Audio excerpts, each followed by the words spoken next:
Hello, hello. Hello. Hello. Hello, everyone. Hello, hello. So I think we can maybe wait one more minute to see if more people join, and if not, we'll start.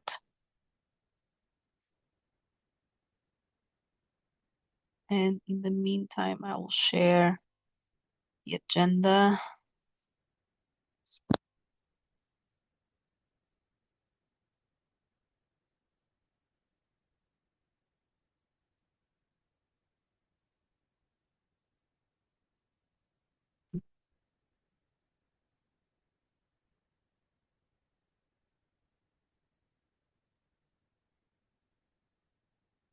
For the new people joining, just to warn that we are just waiting a bit to see if more people join, and then we'll kick off.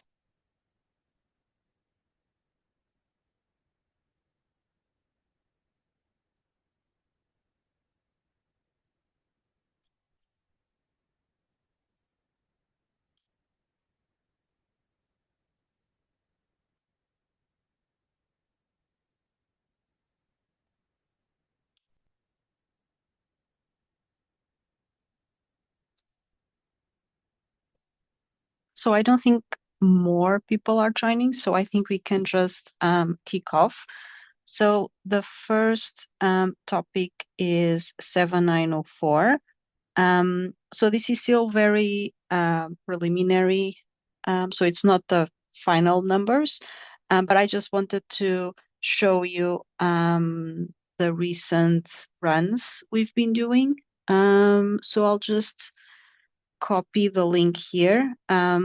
So this is the I put in the link for the meeting, but this is the overview of how the numbers look after the Osaka fork.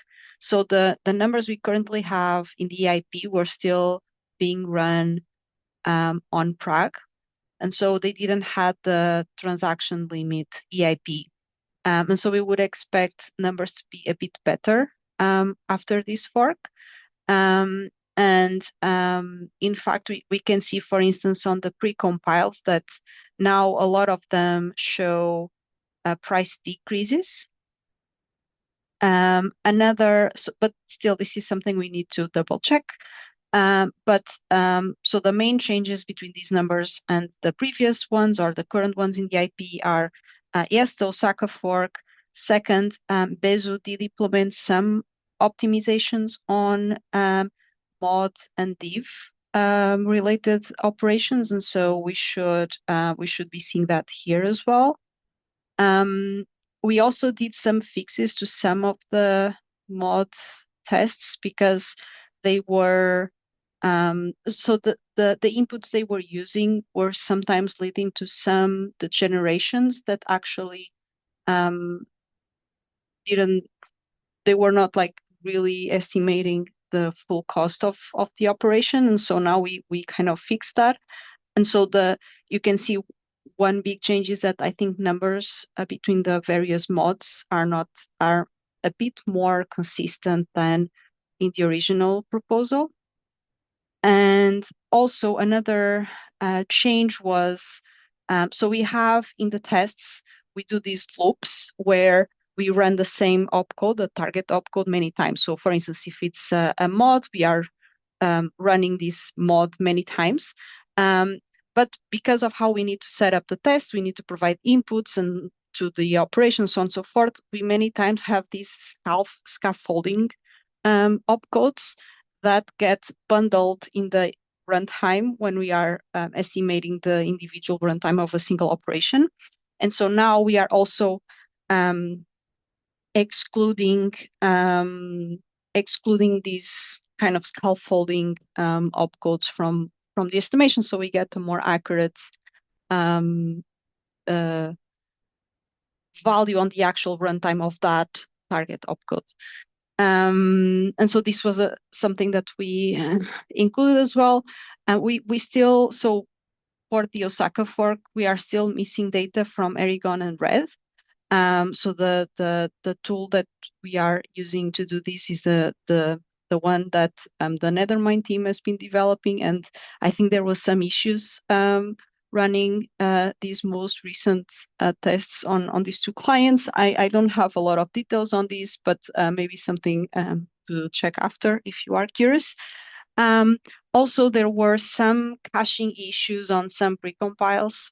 So especially for EC recover and EC pairing, we know that because the test is set up in a way that is calling the same opcode with the same inputs multiple times, there is likely some caching happening, and actually the clients are not recalculating things. And so this will lead to numbers that look better than they are in reality. And then there's also, to have the final numbers, we still need to measure the performance on ball optimized implementations. And these will likely reduce the cost increases as well, because we expect the parallelization to help here. But just to give an update, so again, this is not the final numbers on 7904. Oh, and I realized that I was not sharing my screen and I meant to do it. Sorry. I'll share it now. So these are the latest numbers for 7904. And if you see something that jumps to you, it would be great to have some feedback async. Or if you already have some feedback, also glad to also have it in the call. But yeah, are any comments here, or should we move to the next section? So I already shared in the chat. Just quickly on KeyCheck. So it is cheaper, right? So the new gas would be 20 instead of 30. Right. And this was one of the opcodes that is actually pretty slow currently. So I was a bit surprised to have it cheaper. Yeah, me too. I think this is one of the cases that I think we should look into the test more carefully. From a first analysis I did, I don't think there's any obvious hashing happening because the inputs are always different. But this is one that I definitely think we should double check and see if there could be any weird behavior from clients on these tests. I'm happy to share in the report. I can share the link after. I have the actual test that was being used to estimate this, and so we can probably yeah, if any of you have time to look into it and give your thoughts, would be great. Yes, Luis. Just one remark on the div and sdiv. Vessel has a PR up for adding a new implementation based on the mods optimizations, which hasn't gone in yet. So I would expect it to equalize more with mods because the algorithm is basically the same. So maybe that kind of equalizes with mods. Yeah, makes sense. I think again, we still need to also do the final run with the ball optimized operation. So for sure, these are not final numbers, so we still have time to take into account all the optimizations you are still working on. Perfect. Any more comments here, or should we move to the next section? I have a question. On what client was this run? On all of them except Aragon and Red that were having out of memory issues, if I recall correctly. Oh. So yeah, it's Geth, Bezo, and Nethermind are the clients that were run here.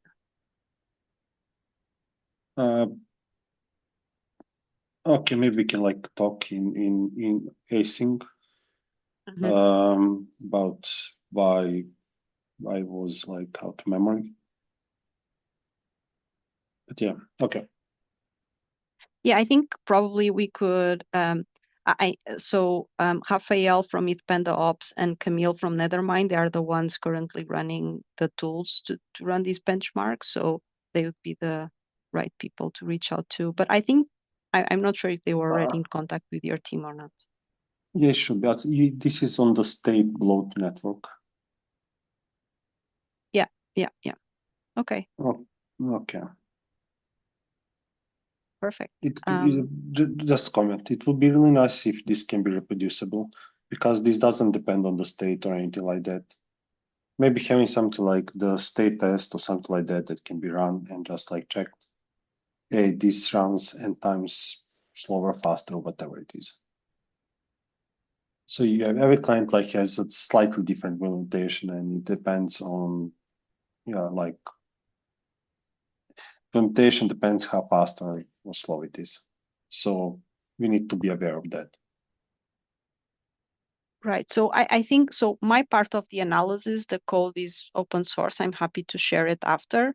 So you could run these by yourself. I think for the data collection, I think it's a bit more complicated. But my understanding is that both Nethermind's gas benchmark tool and Benchmark Core, which is the one being developed by Rafael from ItPendops, they are also open source. So you could also set them up and run it yourself. I'm not sure if someone in the call has more information on these that can chime in, but all of this should be reproducible. Yes, maybe also to mention that these tests, they are the compute tests, so they are run on empty state. And I think that you can you can also run these benchmarks yourself. So like on Benchmarker or on Gets Benchmark to do like these local tests. These tests are also reported on both Benchmarker and on via the Gets benchmarks. So you can also see the results of different runs, except I don't think they are targeted at a performance bench currently. So that's something we should maybe check. Yeah. I think for Benchmark Core, at least, I think they are. I remember seeing that they are tracking Bezo performance bench. And just to clarify, actually for these numbers, they were run on top of mainnet state, just because we were at the same time also collecting some state benchmarks that needed that, but it shouldn't make a huge difference because these compute ones shouldn't have like a huge like having it run on mainnet wouldn't make a lot of difference.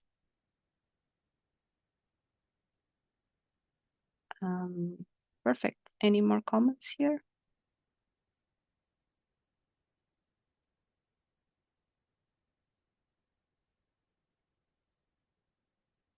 So Lucas, to answer your question, this doesn't take into account ball optimized branches. I'm assuming there's still some parallelization going on, but I think the main difference was actually the Osaka fork and the 60 million gas limit transaction. And I think there might still be some issues with some of the precompiled tests, and we should look into them as well. Okay, those numbers actually puzzle me because I expected we will be increasing a lot of precompiles, and here we are kind of decreasing most of them. Yeah. So I think at least I know for EC pairing and EC recover, these numbers are bogus because essentially we are doing the same inputs. So there's definitely caching going on. For the other ones, I think we need to double check and see if the issue is in the test definition or how they are being run. But yeah, we need to double check on that. Yeah, as I said in the comments, Monad instrumented these and found that these EC methods were much more expensive and drastically raised the prices on them. Yep. Yeah, so this is completely not what we got from our benchmarking some time ago, from our benchmarks. I'm not sure what the current state is. Kamil is leading that. Is he here? Why isn't he here? I don't think it's. Maybe I should ping him. But that's, like I said, it's completely the other way. That's one thing. And second thing, I think we shouldn't, for example, decrease precompile costs now if we, for example, will be increasing them very soon due to ZZK cost, because that's kind of doesn't make any sense. So yeah, just a quick comment on that. I completely agree. So anything that is here with a cost decrease, if there actually were at the end with the final numbers and everything a cost decrease, the proposal will be not to change it. So this is just the preliminary numbers for you to get a sense. And I think we'll likely find some issues with these tests or how they are being run that will tell us why these numbers are having a decrease rather than increase. Okay. Okay, that's fine. That's fine. But again, this still are completely numbers don't agree with my previous knowledge. Right. Yeah. Agreed. Yeah. Joachim, do you want to go next? Yeah. So Daniel and Lucas, you said that your benchmarks say otherwise. I also think that these numbers should be at least be increased. But could you maybe share these benchmarks so we can also check? And I think like this caching thing, it's interesting because this cache thing keeps hitting us because we don't want the best case here, we want the worst case, and this is very hard to achieve using like the EVM level benchmark. So you can directly go into the client, you have to make EVM tests, and then this cache keeps hitting us. But yeah, okay. If you could share like these benchmarks, that would be great. Yeah, those were the old benchmark, but I don't remember. Again, I pinged Kamil to if he can join. I don't remember. I don't know the current state. I don't follow. I remember that we had those benchmarks when we created a block, and we pushed the block with probably you're aware of it, right? Those are the earliest benchmarks that we used in Berlin on the interop, and we pushed the block full of opcode. Of course, it needed, for example, also opcode to manipulate the stack because were real kind of real blocks. So it wasn't just isolated opcode, but the opcode sequence that allowed us to use this opcode. And we used data that isn't repeating, so it couldn't be cached, right? So each opcode should have each user that opcode should have a different data, right? So slightly changed, so the cache couldn't be used. That's how it worked. I don't know. I know those like those tests were trying to migrate it to eels, etc. I have no idea what's the current state. I know that this migration, I heard that there were problems, for example, with this non-repeatability, this caching prevention strategy. I know that there was a problem. I have no idea what's the current state. Kamil knows that. I checked out a few months ago on exact details. Right. And I think on that, I definitely know that for, again, ECPerry and ECRecover, they are using the same inputs in the current tests. So that's definitely something we need to change. But I would also say that right now with Osaka, you can't fill a block with just one transaction, right? So you would at least get like around like 4 transactions, right? So you need to split it by the 60. So you would already expect to see some performance gain there because now you can so that was my parallelize. question. Does those tests take into account parallelization? That was my question. And okay. I would assume that you would use the default for the client, right? Like now you have a block with like a certain number of transactions that have the 60 million limit, and then it depends on how the client plays with it. But for example, you can make a block this way that because of previous transaction, the new transaction will have a slightly different data going into that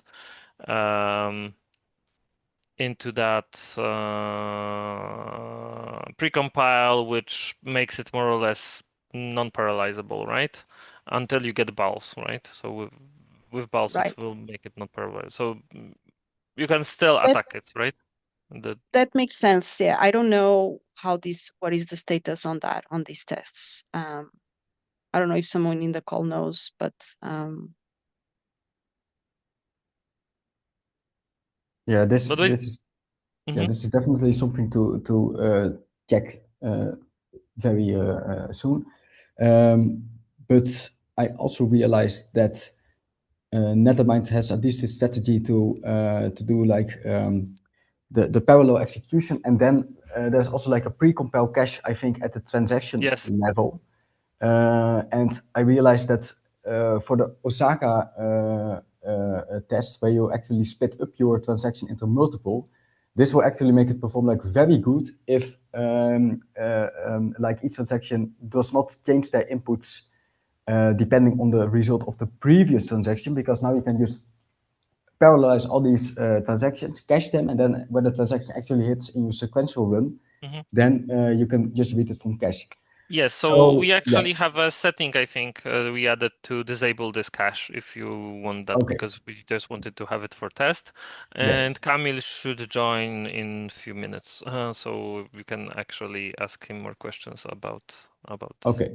If you could post this flag, and then I will check if this is already activated on the benchmark, because this is something we definitely need.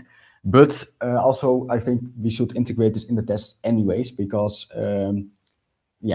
like we should generate these worst case blocks and also think about like client optimizations like this, and to ensure that this kind of caching cannot happen. And I don't think we have this yet.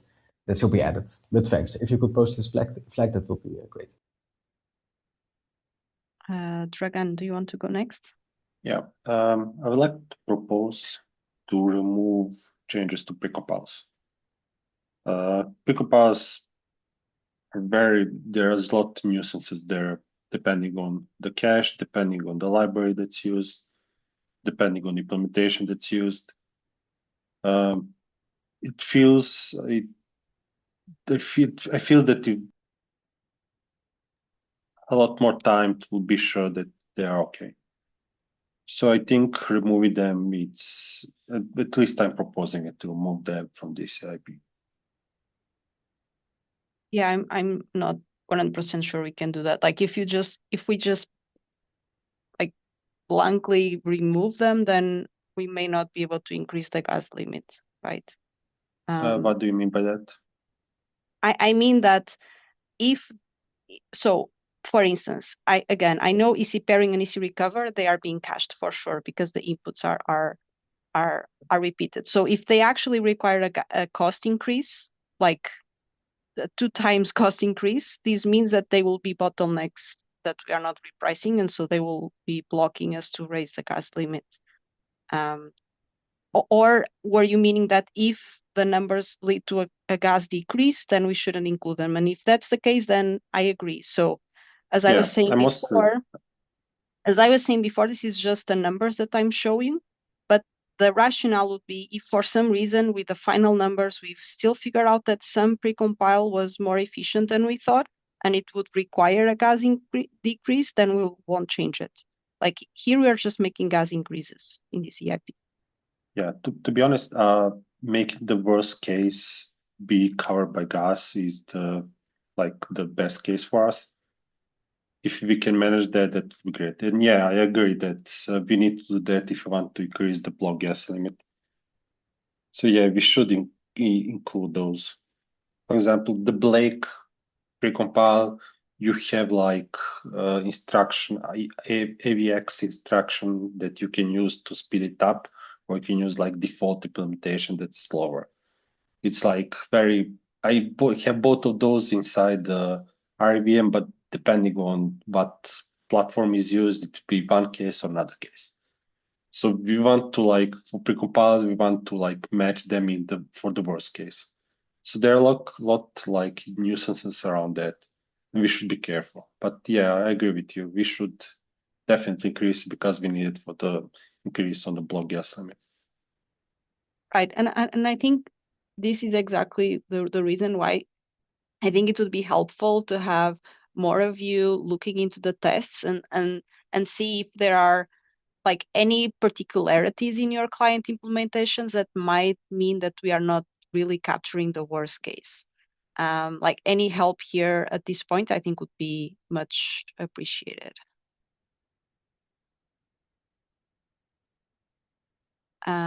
conscious of time, I think we should move to the next topic. So maybe if there are any more comments, we can continue this async. I think the next update is around 8038, and Joram was going to chat a bit about the benchmarking of state operations and the update there. Joram, do you want to go next? I'll stop sharing. Yes, let me share my screen. Wait, that's the wrong one. Just the right one. All right, can you see my screen? Yes. Yes. Oh, Yes. cool. Okay, great. So this is about EIP 8038, about the benchmarking state operations. So a quick recap. It's about the change of the state access operations. These are the parameters which it is targeting. So this is anything which has to do with changing things to the state. So this has to do with contract, storage, and accounts. And the nasty thing here is, again, the cache. So we just talked about the compute caches, which are, well, they can be nasty, or like they optimize the benchmarks. And that's not what we want, because we are actually targeting the worst cases here. So we have to take care of these caches. And in the EVM, we have the gas accounting. So we have cold storage and warm storage, both for the accounts and the storage. And this is what I wanted to mainly go into, because this is what we have been tackling in the last week, / 2 weeks. And the EVM cache, this is from EIP 2929. And what it does is it tracks which accounts and which storage has been accessed. And if it has already been accessed, then the cost to change this value is decreased. So we get like a discount. And this happens on the transaction level. So there's the EVM cache. For the benchmarks, we had the initial setup that if we want to target existing accounts or storage, we have this setup where we create these accounts or these the storage before running the benchmark.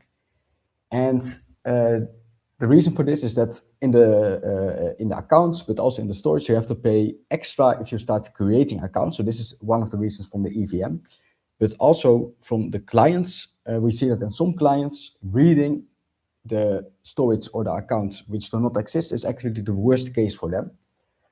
So we need to have tests for both accounts or storage which does not exist and for which do exist, for both for the EVM constants or the non-EVM constants. So like like how the database operates, like that, and also about the caching strategy of this client. So what we have seen, and I will call it a cache monster, because we have just seen that this is not nice in the compute test, but it is also very not nice not on the state level. So normally, if we have like cache hits on mainnet, we are like, it's like very nice because this increases our performance. But if we hit it on the benchmark, this is not very nice. So Maria made these graphs, and you can see on the left the cache hits and the misses without preset keys. And on the right, you can see it with the preset keys. So with the preset keys, we actually started to create these keys in like blocks right before the benchmark is actually being ran. And what we see is like the difference between these two is like not so nice. So there's a problem with like this cache, because it looks like, well, most values are actually in this cache, which is not what we want, because we want to get like the worst case analysis. Yeah, and just to recap it, I think most of you know, like the tests are run on top of a mainnet or a bloatnet snapshot, and bloatnet is the network which is a fork of mainnet, and we just spam like a lot of state on top of this. So what we have to do is we have to battle this cache monster, and the new strategy is to ensure that the tests are actually, they are forced to go to disk. And this means that the snapshot which we use to run this benchmark on have these keys, so these storage keys and these accounts keys already preset. And oh yeah, and we have to skip in the test itself, so we don't want to have the setup phase in the test that, like in the previous blocks before the benchmark, the benchmark block, that we actually set up these keys or these accounts because this already puts them into the cache, and that's not what we want. So what did we do on bloatnet? And I want to note that this bloating is like, well, very slow. Like it takes a long time to create like a reasonable amount of accounts or mainly storage. That's the main thing. So what we do is we bloat ERC20 like contracts with storage, and we also have bloated a range of accounts to query EOAs, so accounts without code. And we also want to target contracts. The reason for this is that we want to target also EIP 2780. So 2780 wants to reprice intrinsic gas costs and also gas costs if you query accounts with code or without code. Like now there is a different, this introduces different costs if you target accounts with code or without code. So we want to directly integrate this. And well, as a nice thing, like for the target contracts, we do not need to bloat this because we can use an old contract on mainnet, which has created many accounts in the past, like it's for almost 430,000 contracts, which is the old ENS registry. So that's like very nice to resurrect one of these old contracts. So we don't have to bloat on bloatnet like these extra accounts. And the reason that we target the create opcode is because this generates a pattern of contracts, of addresses into the EVM, which we can directly generate in the EVM without like a lot of cost, because otherwise we have to hard code the addresses into the EVM, and this is like both complex and we also have to figure out then a way to actually hard code these things because we have the contract size limit and well, all kinds of challenges. So on bloatnet, we have these new stubs of different sizes. There's one missing that's already there. There's also 30 gigabytes of addresses. And we also want to see like, okay, what does this contract size of the source itself have for impact on the benchmark? For the benchmark targets, we have 3 levels of cache, and to also see like if there's like a difference. We have the no cache, so this is the part where we directly read from the snapshot state, so from disk. The caching at the TX level, that's where we target the state where it is both warm in the EVM and it is warm in the cache. So we actually target the storage slots or the accounts into the EVM where we first query these accounts before actually doing the opcode which we are targeting for this benchmark. And there's also the caching strategy at the previous block. What we then do is like in the previous block, we query these accounts or the storage, and then the next blocks, we do the actual benchmarks.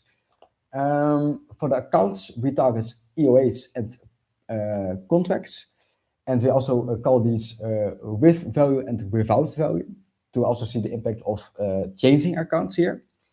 And for the storage bytes, we target these ERC20 targets.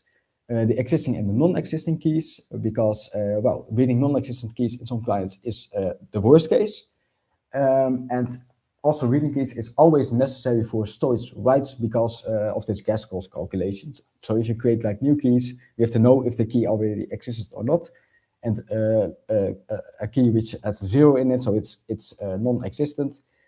Changing it to a value is actually expensive. And we also check like, okay, what if we write exactly the same value, or what if we change the value, what is the impact? For the storage reads, we target different sizes ERC20 contracts, so this list which I showed before, and also like the existing and the non-existent keys. So what are the next steps? So right now, the bloatnet snapshot is being taken. What we then do is we run these benchmarks on top of the snapshot, and then we analyze these benchmarks. Well, if there is a problem with the test, we fix it. And well, the main question is, and I would be very surprised if this result would be a no, but did we fight this cache monster correctly? All right, that's my, those are my points. Any questions, points, remarks?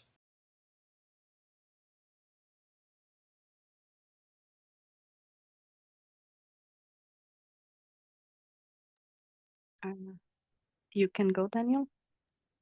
Yes. Do you have a rough idea at this point how much increase you're thinking? I know the EIP says TBD on read access.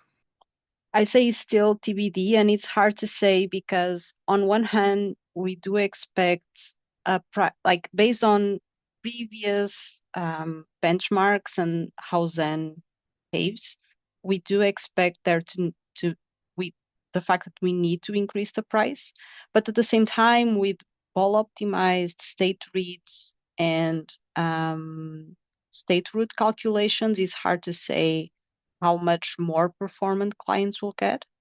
So I think in my mind now it's very hard to say what will be the numbers. I would expect an increase, but how big it is, it will depend on the ball optimizations and how clients will behave after that. Okay. Yeah. Coming from Monad and doing a lot of performance testing there, state, as you get into thousands of transactions a second or 10,000 transactions a second, just the speed that things can be read from the disk very much becomes a bottleneck and is probably the primary bottleneck as you get up toward that speed. So we increase the cost on cold reads just because it is very much a bottleneck. But again, if you're running slower transactions, that may or may not be the case, or it may not matter quite as much. Right. I think it will be great once we have the more numbers on these. It will be great to compare and see how things differ. But I think at this point is really hard because we are still. I think the numbers we have right now are not reliable enough for us to have a good view on it. Yeah, that makes sense.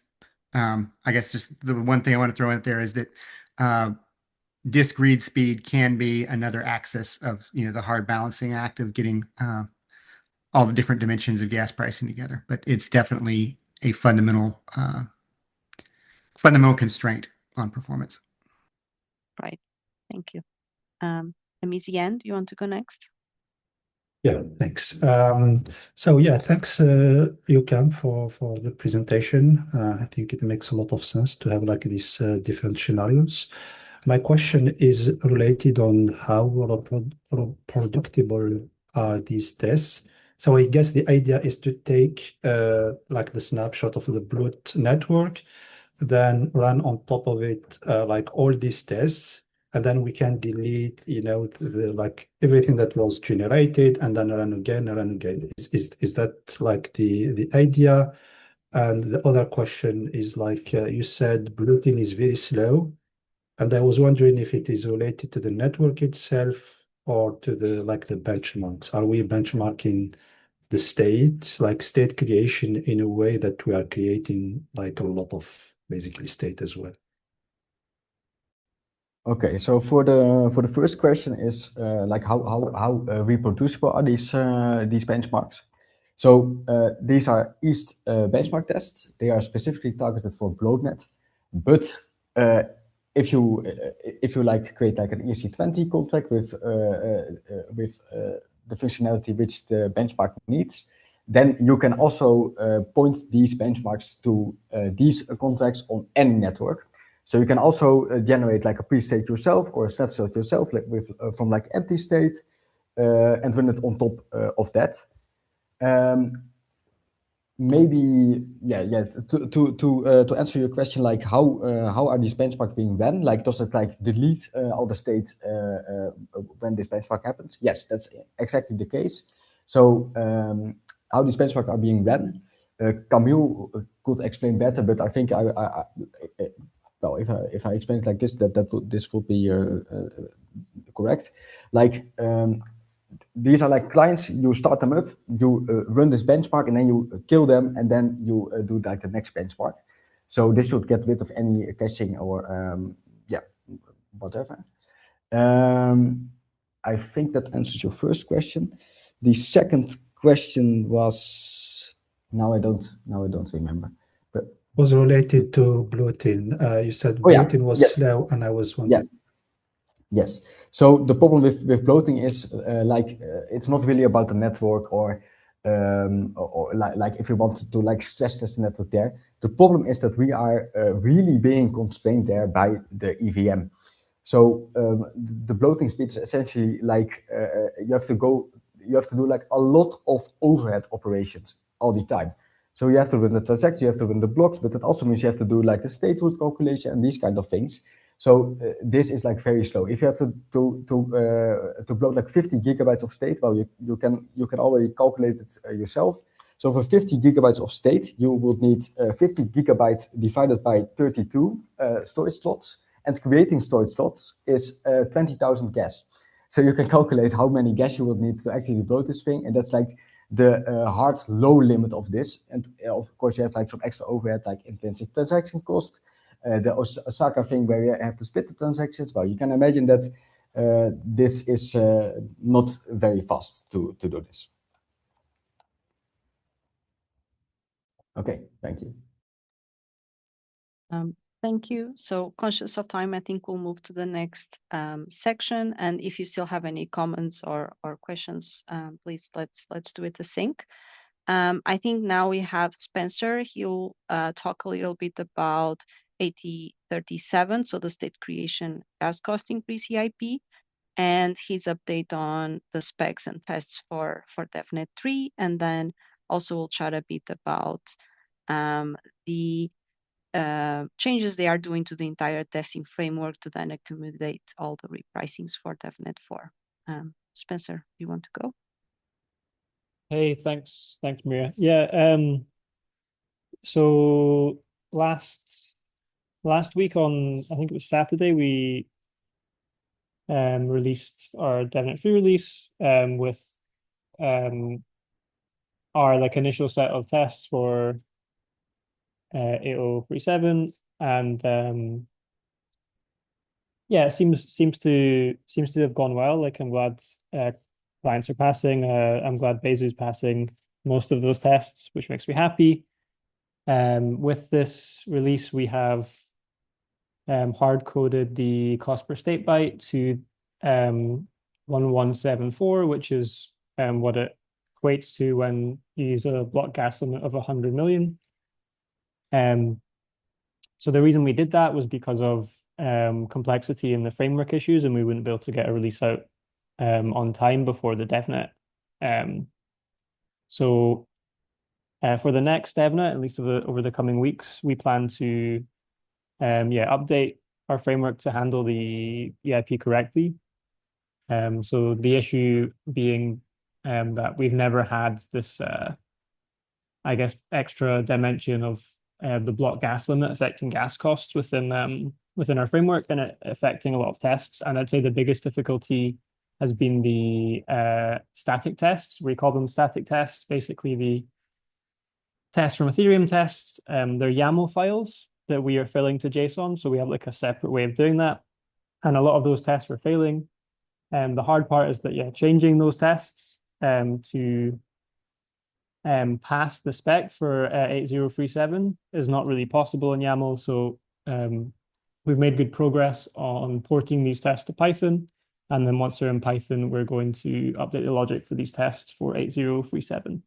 I'd say the overarching goal for me and I guess for DevNet 4 is to integrate 8037, 2780, 8038, and 7904, all into the framework with all the tests passing, really just hardening everything so that the framework's more robust, and I think we should be in good shape for DevNet 4.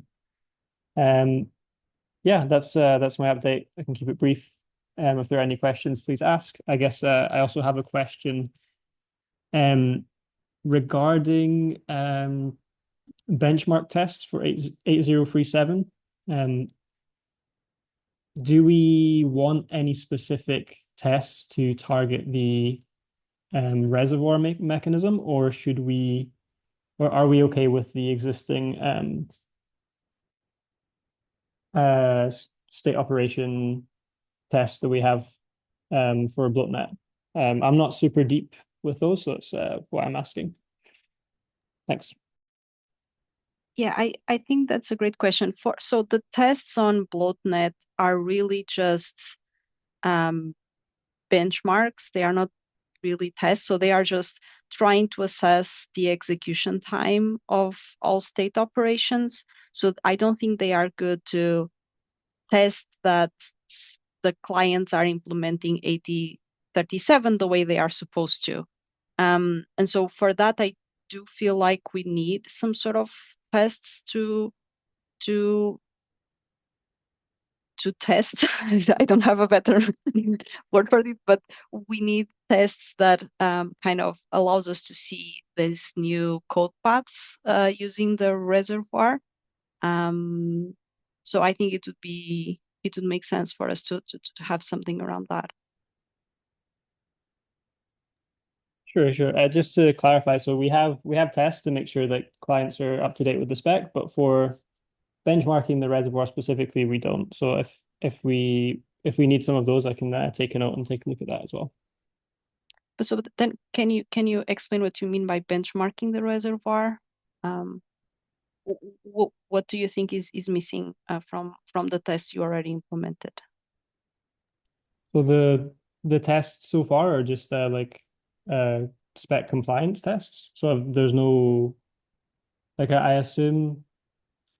I'm assuming the existing tests that benchmark. I guess what I'm trying to say is because there's this kind of new code path with the second dimension of gas, should we benchmark that specifically, or are the existing tests that we have enough to cover that? My understanding is it's the latter. Right. I think my understanding is also the latter. So I would assume that adding this second dimension wouldn't increase significantly execution time of things, but if it does increase, you'd still see it in the test that we are running right now, because we are considering the variants where for instance, store creates new slots, and so we would be able to observe on that test like an increase in execution time. So definitely and it's something we can definitely do. Like once we have a DevNet with all the repricings, we can redo all the benchmarks and see if there are any new bottlenecks. But I wouldn't expect us to need new tests. Because with the tests we already have, we should be able to see it. Yeah.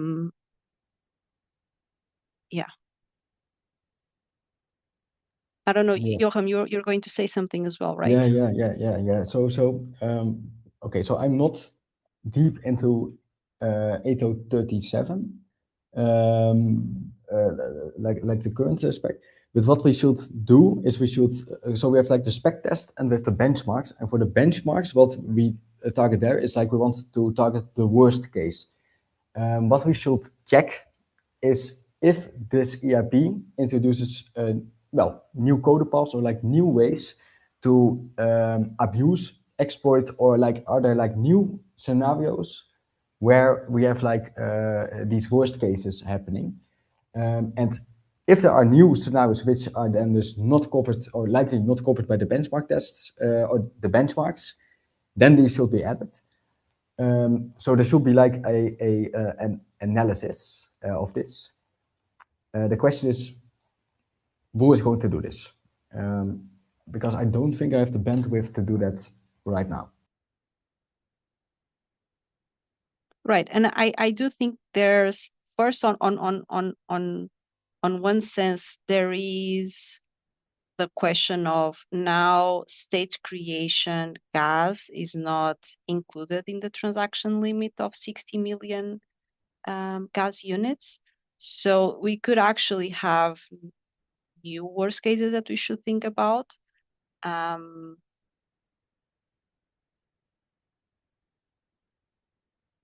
yeah, maybe it's something to put as a to-do and then try to dedicate some time to think about this.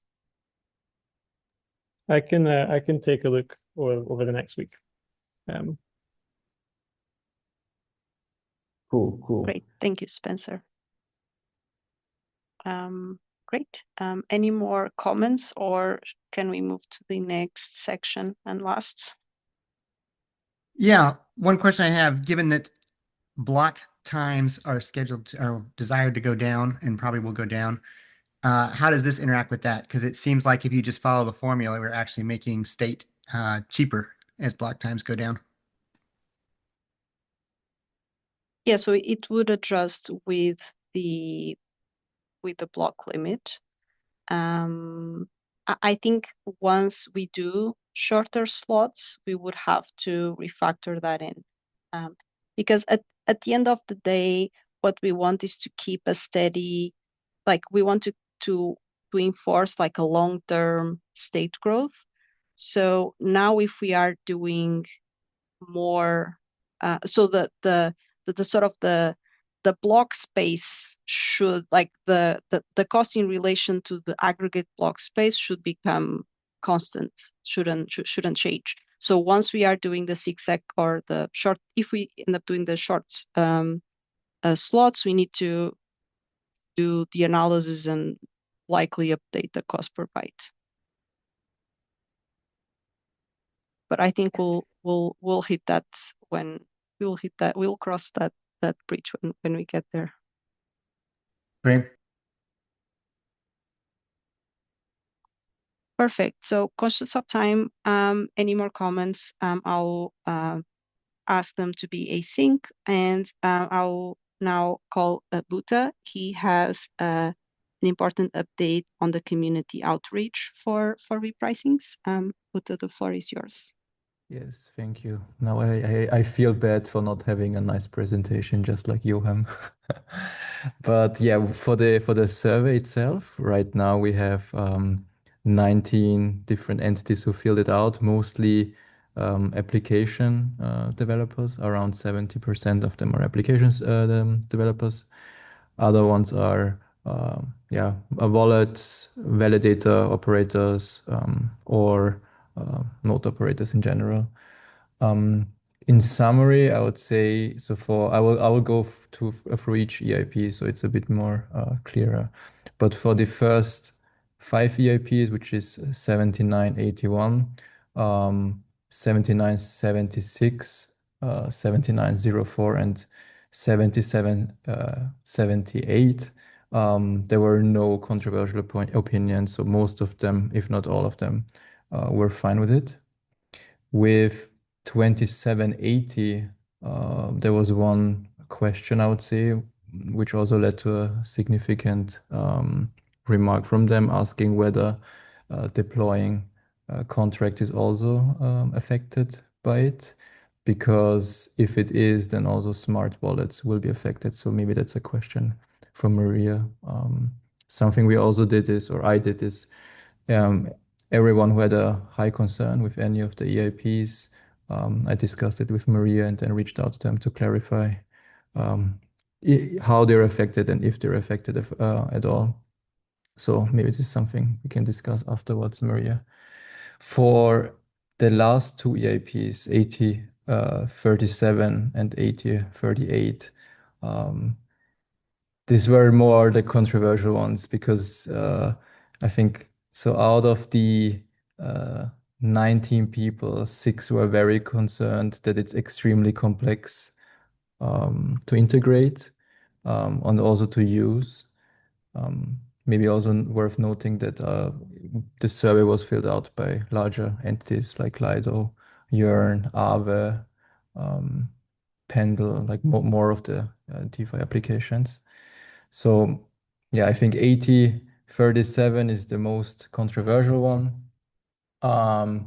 But yeah, we reached out to them. So depending on whether this EIP actually makes it in, this is the one that, I would say is a bit questionable right now.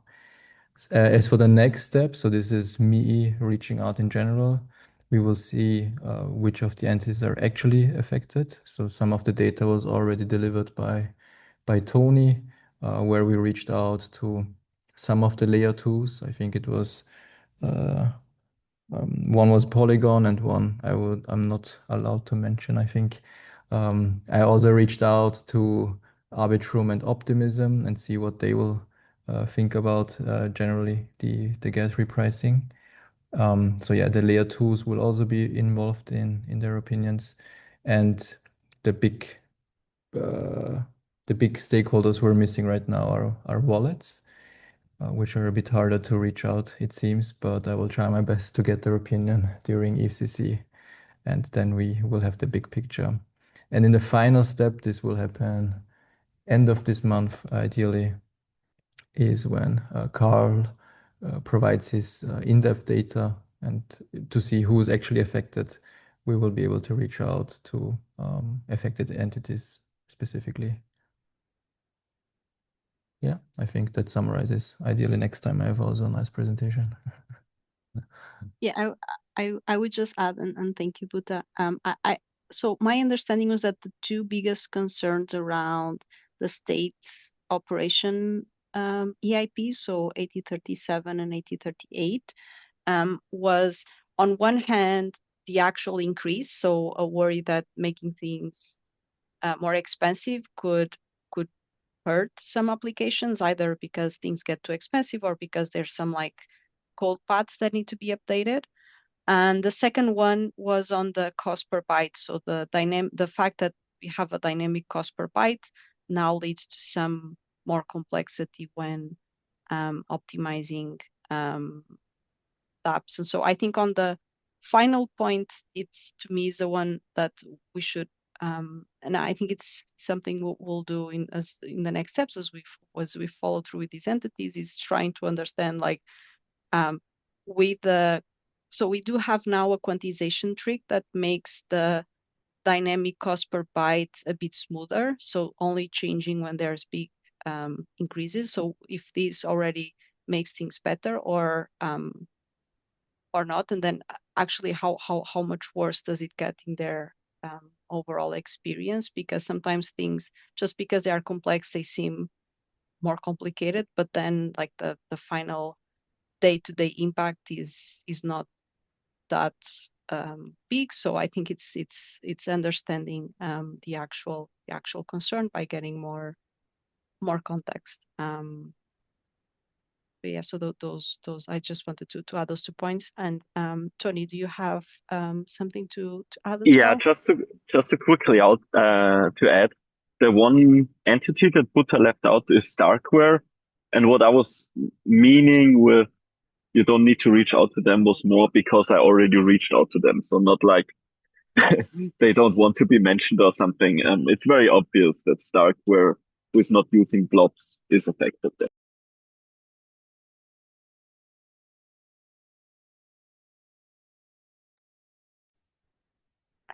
Thank you. Are there any more comments or topics?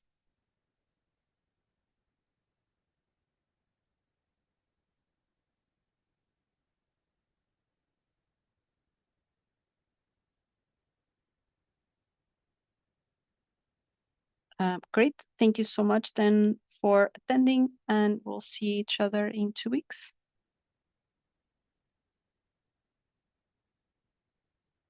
Thanks Bye-bye. all. Bye bye. Thank you.